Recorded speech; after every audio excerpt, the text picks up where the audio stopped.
साथियों, वंदे मातरम। आज की चर्चा में एक नया विषय है जिसके बारे में बताना चाह रहा हूँ, क्योंकि हमारा उद्देश्य है कि सशक्त राष्ट्र के बारे में और हमारे जो नेता हैं, जो देश को चलाने वाले, उनका व्यक्तित्व क्या है, उनके बारे में अपनी बात को रखने का हमारा ये प्लेटफॉर्म है जो हमको मिला है। सोशल मीडिया जिसे हम लोग कहते हैं, बचपन में था नहीं। आपने देखा होगा, जो हमारा बचपन बीता तब तो बहुत दूर दूर तक फोन तक नहीं हुआ करते थे। तो अब इसका फायदा हम उठाना चाहते हैं कि अपनी बात या जो हमारी समझ है, ये हमने जो देखा अपने लोगों तक पहुंचाने का उद्देश्य है साथियों। तो इसीलिए हम लोग जब भी कोई ऐसी चीजें होती हैं तो हम अपने लोगों के सामने या आवाम के सामने या अपने यूजर के सामने इस बात को रखने का प्रयास करते हैं साथियों।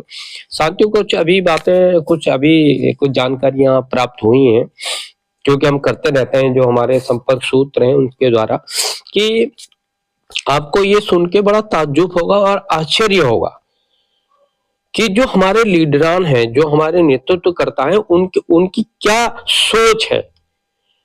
तो ये साथियों है कि अभी कुछ समय पहले 16 जो विपक्षी दलों के लीडर हैं, जिसमें सपा, बसपा और कांग्रेस तो खैर मुखिया है ही, जो संविधान की किताब लेके घूमते हैं। आपको पता होगा कौन घूमता है, संविधान को जेब में रखते हुए घूमते हैं और बतियाते फिरते हैं। तो उनके लीडर सुप्रीम कोर्ट गए। वहां उन्होंने एक जो है मतलब केस के लिए अनुमति के लिए एक लेटर लिखा और उनमें उनके साइन थे। और उनके जो वकील थे साथियों, सबसे बड़ी बात समझिए आप, उनके जो वकील थे वो देश के माने जाने थे। जैसे मनोज सिंघवी जी हैं, देश के बहुत चर्चित हैं और बहुत पैसे लेते हैं, वो आपको पता है उनके बारे में। और कपिल सिब्बल को तो लगभग सभी लोग जानते हैं साथियों। इस प्रकार के वकील उनके पक्ष में थे। और एप्लीकेशन क्या थी, ये सोचने का विषय ये है जो बताना चाहता हूँ।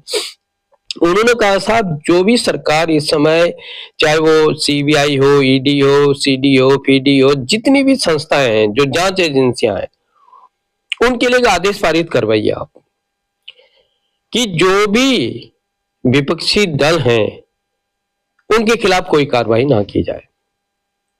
आप कर लो खेती, क्या करोगे बताओ। ये तो अब जब ये एप्लीकेशन जजों ने पढ़ी तो वो सिर खुजलाने लगे, कहने लगे बताओ क्या सोच और किस प्रकार। तो उन्होंने उन वकीलों को कहा, भाई तो आप लोग तो सब कुछ जानते हो, सब भाषाओं को समझते हो, सब जानते हो, सब तौर तरीका, आप तो कोर्ट के विशेषज्ञ, आपने एप्लीकेशन क्यों बनवाई भाई, और क्यों इनको इसको लेके यहाँ आ गए। बताइए, क्या आपको शर्म नहीं आई?